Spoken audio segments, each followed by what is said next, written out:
அம்மா உனக்கு நான் தலைக்கு கலர் அடிச்சிட்டேன். ஏன் அப்படி பாக்குற? இல்ல நீ என்ன கலர் அடிச்ச? எனக்கு எல்லாம் வெள்ளையா தெரியுதே ஒரே அடியா. எங்க வெள்ளையா தெரியுது? உன்ன சாட்டிஸ்பாக்சனே படுத்த முடியாது. உனக்கு வந்து பிங்க் கலர் அடிச்சிருக்கேன். சம்மருக்கு நல்ல அழகான கலர். Pink colour அடிச்சிருக்கிறியா? ஆமாமா. நான் உன்ன பிளாக் தானப்பா அடிக்க சொன்னேன். பிங்க் வந்து சூப்பரா இருக்கும் இந்த வெதர். பிரியா சும்மா விளையாடாத என்கிட்ட. அம்மா என்னம்மா உனக்கு பைத்தியமா நீ? எனக்கு தெரியுமா உனக்கு தெரியுமா? எனக்கு தெரியும். எனக்கு என்ன அடிச்சா எனக்கு நல்லா இருக்க முடியும் எனக்கு தான் தெரியும். உனக்கு என்ன தெரிகிறது? உண்மையா இங்க பாரு. ஐயோ சூப்பரா இருக்குமா. பின்னாடி எல்லாம் அவ்வளவு அழகா பிங்கா வந்துருச்சு சும்மா பாரு. போ பிரியா. நீ எனக்கு இந்த கண்ணாடியில பாக்க வெள்ளை கலர்ல தெரியுது. கருப்பா தானே இது ஆகும். கருப்பா இப்ப இருக்கும். பாக்குறதுக்கு உனக்கு இந்த மாதிரி கலரா தெரியுதா?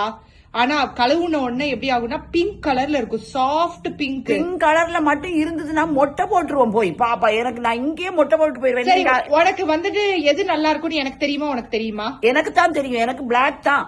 நான் சிவப்பெல்லாம் ஒரு நாளும் அடிச்சதும் இல்லை. எனக்கு அது விருப்பமும் இல்லாத வேலை. சிவப்பு கலர் கிடையாது, பிங்க் கலர். பிங்க் கலர் அதான் ரோஸ சொல்ற நீ. அதெல்லாம் எப்படி இருக்கு? ஒரு வயசான பொம்பளைக்கு அதெல்லாம் அடிக்கலாமா? சம்மருக்கு இங்க எல்லாரும் பிங்க் கலர்ல தான் ஹேர் அது இங்க இருக்கிறவங்க அடிக்கட்டும். எனக்கு இந்தியா கலாச்சாரத்துக்கு நான் கருப்பு தான் அடிப்பேனா. எனக்கு கருப்பு கருப்பு தான் அடிச்சிருக்கேன். ரொம்ப ஓவரா பண்ணாத. அப்புறம் எதுக்கு எனக்கு ஒரு அதிர்ச்சி வைத்தியம் குடுக்குற? சும்மா பண்ணுக்குமா.